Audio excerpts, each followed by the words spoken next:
In a time long ago, in the heart of Africa, there was a kingdom known as Sambara, ruled by King Muntu. He was tall and strong, with eyes as dark as the night sky and a voice that thundered across the land. But despite his physical strength, King Muntu was not beloved. He was known far and wide as the wicked king, whose heart was as cold as the mountains of the north. Muntu was once a good man, but the throne had changed him. Greed and power had consumed him, making him cruel and unkind. He demanded high taxes from the villagers, took the finest crops for himself, and ruled with an iron fist. Those who could not pay were thrown into the darkest dungeons, never to be seen again. His warriors patrolled the streets, ensuring everyone feared his wrath. The people whispered among themselves, calling him the stone-hearted king, for they believed his heart was made of stone. But the true heart of Sambara was not King Muntu. It was the great Baobab tree that stood in the center of the kingdom. Its thick ancient trunk reached toward the sky, its roots deep in the earth, and its branches spread out like welcoming arms. The tree was older than the kingdom itself, and the people believed it held the spirit of their ancestors. Whenever someone was in need, they would sit beneath the baobab and whisper their troubles to the tree, believing that it would carry their cries to the heavens. One day, an old woman, frail and bent with age, came to the palace gates. She wore ragged clothes, and her eyes were full of sorrow.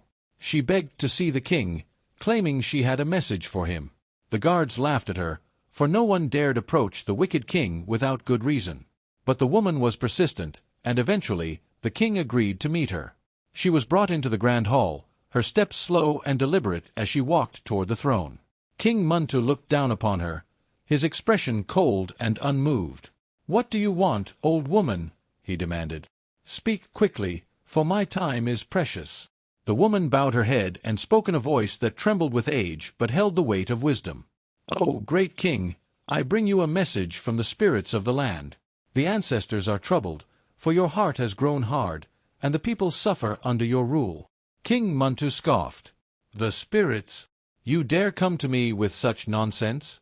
My rule is strong, and my kingdom flourishes. I have no need for the whispers of spirits." The old woman raised her eyes to meet his, and for a moment, they gleamed with an otherworldly light. "The spirits see what you do not, mighty king. Your heart is turning to stone, and soon it will be beyond saving. But there is still a chance for redemption. Go to the baobab tree, sit beneath its branches, and listen. The tree will speak to you, if only you have the ears to hear." With that, the old woman turned and left, leaving the king to scoff at her words. But that night, as King Muntu lay in his grand bed, he found that sleep would not come. The words of the old woman echoed in his mind, and for the first time in many years, doubt crept into his heart. Unable to rest, Muntu decided to see for himself. Cloaking himself in simple robes so that no one would recognize him, he slipped out of the palace and made his way to the baobab tree.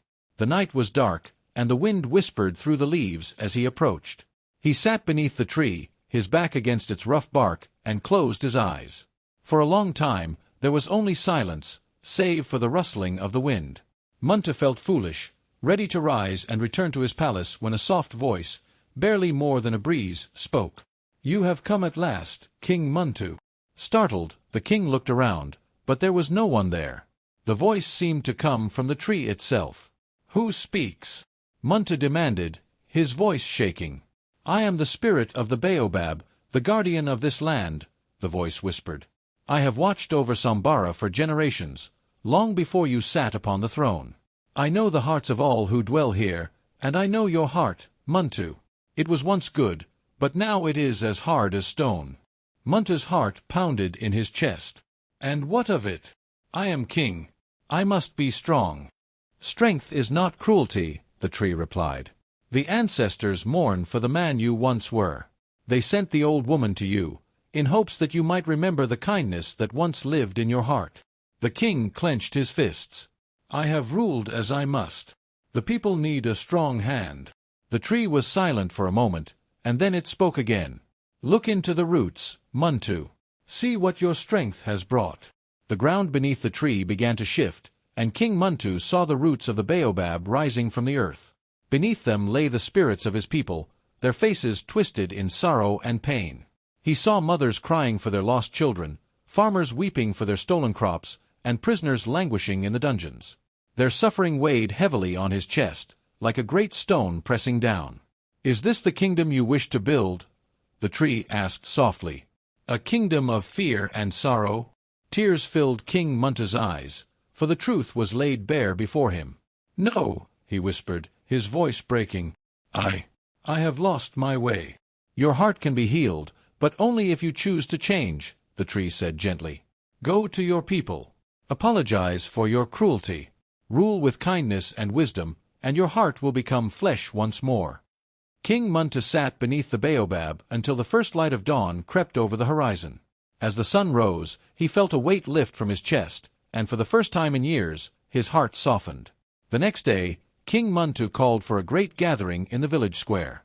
His people, fearful and suspicious, came reluctantly, expecting another harsh decree. But when the king stood before them, they were shocked to see tears in his eyes. "My people," he began, his voice trembling, "I have wronged you. I have been cruel and unjust.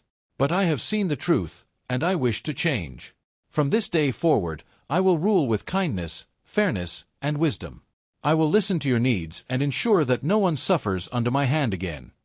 At first, the people were silent, unsure if they could trust their king. But as the days passed, King Muntu kept his word. He lowered the taxes, freed the prisoners, and returned the crops he had taken. He visited the homes of the poor, offering food and aid, and he spent long hours listening to the concerns of his people. Slowly but surely, the hearts of the villagers began to soften toward their king. The baobab tree, once silent, now hummed with life as the spirit of the land rejoiced. The kingdom of Sambara flourished, not because of fear, but because of the love and respect that grew between the king and his people.